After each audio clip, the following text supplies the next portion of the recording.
Hi everyone, my name is Abdurrahman and welcome to my course Building Dynamic Websites using jQuery UI. I'm a senior web developer and the founder at Pythonist. This course will teach you how to use the jQuery UI library to build powerful and user-friendly web applications by implementing a fully functional flights search application to search for the available flights around the globe. Some of the major topics that we will cover include understanding the core components of jQuery UI, like widgets, interactions, and effects.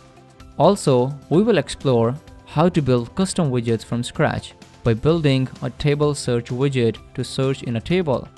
Optimizing the jQuery UI applications for production will also be a part of this course.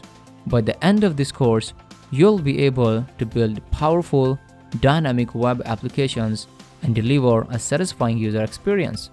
Before beginning the course, you should be familiar with the basics of CSS, JavaScript, and jQuery core.